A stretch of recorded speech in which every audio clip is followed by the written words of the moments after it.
Aujourd'hui, sur La Petite Bête, on prépare des dumboké, dumboké, dumboké, dumboké. Est-ce que je sonne comme une poule? Dumboké, dumboké, boké, dumboké.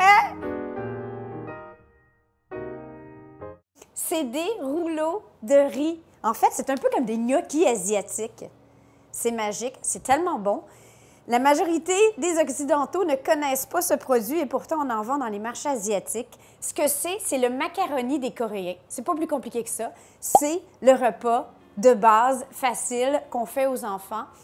Et c'est surtout la recette numéro 1 qui m'a été demandée par vous, mes abonnés d'amour, quand je vous ai demandé quelle recette coréenne vous vouliez que je vous fasse. Alors voilà, finalement, je vous fais le tteokbokki, bokki.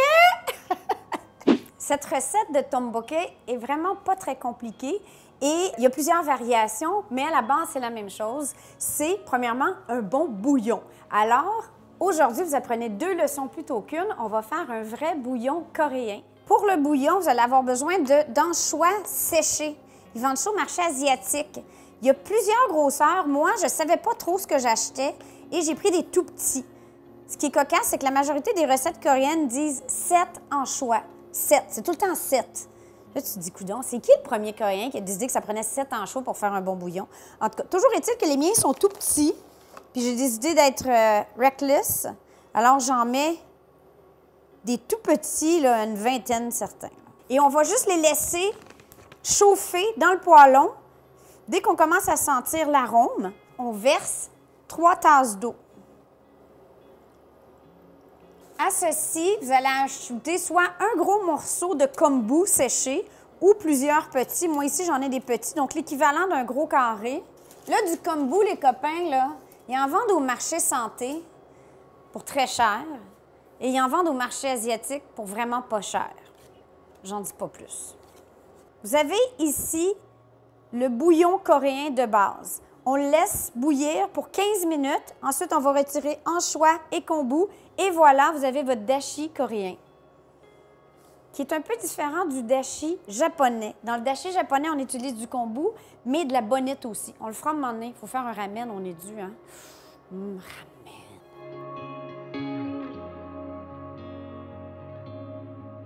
Pendant que mon bouillon bout, je vais préparer les ingrédients pour le reste de la recette. Moi, je décide de mettre un peu de légumes. Je vais en profiter. Ils vont comme se perdre dans la sauce, mais ce n'est pas un must. Par contre, on ne veut pas mettre des gros morceaux. Sinon, le seul légume qui est vraiment, je dirais, quasi nécessaire à cette recette, ce sont des oignons verts que j'ai ici. Vous aurez avoir besoin de 2 oignons verts. Moi, je vais faire des petits cubes de carottes, des petits cubes de choux. Ça rend la recette un peu plus nourrissante. Ça ajoute au goût. Mais comme je dis, typiquement, ce n'est pas toujours le cas dans les recettes qu'il y a des légumes. Donc, une petite poignée de carottes, une petite poignée de choux hachés très finement. Je vais couper mes petits oignons verts. Donc, nos légumes sont prêts. Ma minute d'humilité, c'est que j'ai testé cette recette quelques fois pour vous. Et clairement, si c'est une recette pour les enfants coréens, mes enfants n'ont pas été élevés sur les mêmes bases d'épices parce que à chaque fois, c'est un petit peu trop épicé pour les enfants. Alors aujourd'hui, je vais vraiment y aller avec une recette douce en épices. Par contre, si vous aimez ça, allez-y un peu plus généreusement. Puis là, je dis que c'est mes enfants, là, mais vous ne comprenez pas parce qu'on en mangeait pas plus tard qu'hier. Puis je mangeais, puis ma fille a dit « Maman, t'es toute rouge, puis tu sues, ça va? » Oui, oui chérie, tout va bien, tout va bien. Puis Malek, il a goûté, puis il a dit « Maman, c'est bon, mais c'est encore trop épicé. » Maintenant, on va préparer la pâte ou ce qui va faire que cette sauce va devenir une sauce bien épicée et bien goûteuse. Vous allez avoir besoin simplement de quelques ingrédients. Premièrement, le gochujang, qui est la pâte de piment fort coréenne. C'est là que il faut y aller mollo.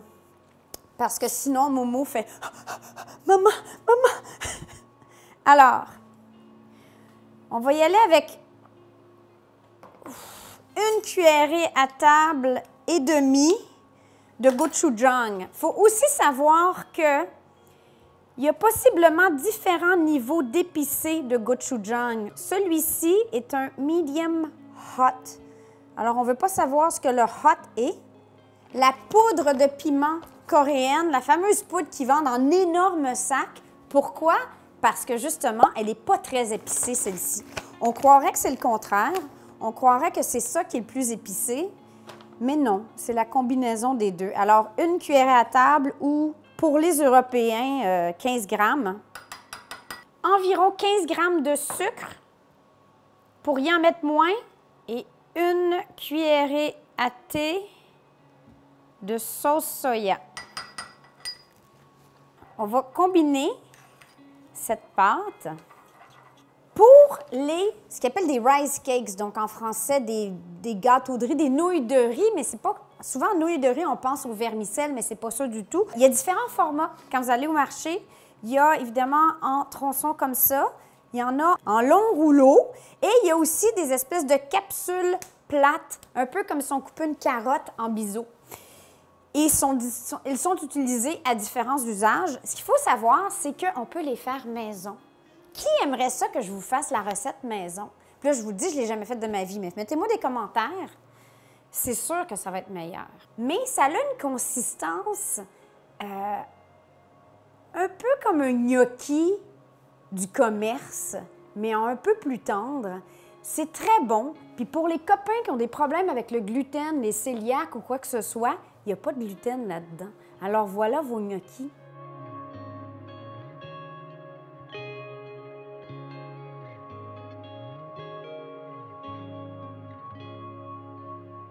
Maintenant, on va ajouter tout le reste des ingrédients, tout simplement.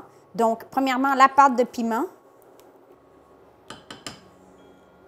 2 gousses d'ail dans le pressail. Voilà. Notre paquet de rice cakes, nouilles de riz. Ici, j'ai un 500 grammes. Ah, on essaie de ne pas mettre le sachet de... dans le plat. C'est moins bon pour les dents. C'est moins sexy au moment du service.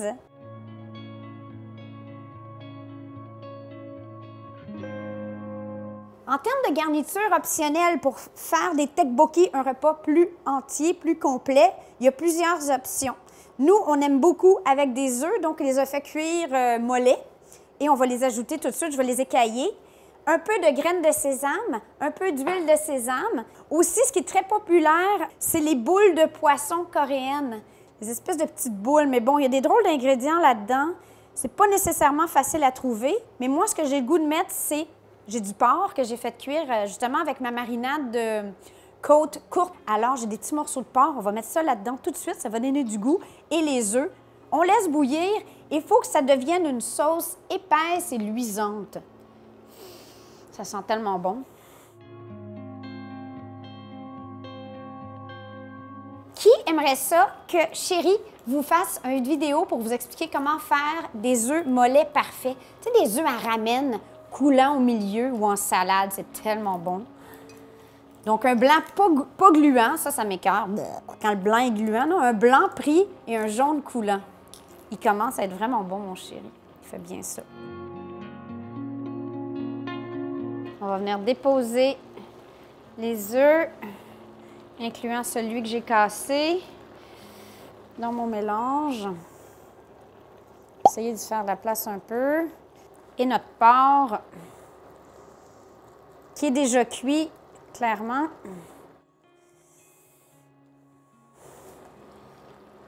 C'est effectivement un des plats les plus populaires du street food coréen, qui est un des paradis du street food avec la Thaïlande. J'espère que ceux qui m'ont demandé la recette de tteokbokki, ça ressemble à ce que vous espériez que ça ressemble. Quelques graines de sésame, un filet d'huile de sésame. On vient de finir de faire nos photos. Est-ce que ça vous intéresserait un jour de voir qu'est-ce qui se passe en fait en arrière-scène de filmer une capsule La Petite Bête? Ça pourrait être intéressant. J'ai aussi comme plan de vous faire un live. On pourrait cuisiner ensemble en mode live. Dites-moi quelle journée. Je vous pose plein de questions aujourd'hui. J'ai le goût de vous parler. Alors, vous dites-moi ça, si ça vous tenterait de faire une petite recette en direct. Quelle journée serait mieux pour vous? Un dimanche matin? Un samedi matin? Un vendredi soir? Bon, ben en tout cas, j'arrête de parler, je goûte. Ouh! Ouh! OK, les baguettes skills de Manon. Minute d'humilité numéro 2. Ça pourrait s'améliorer. Voyons. Ouais, c'est glissant. Bon appétit.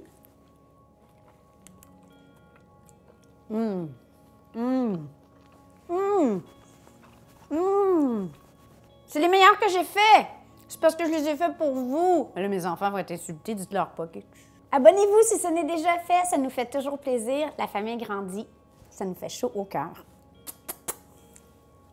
Alors, sur ce, ton bouquet, je vous aime. On se revoit mercredi.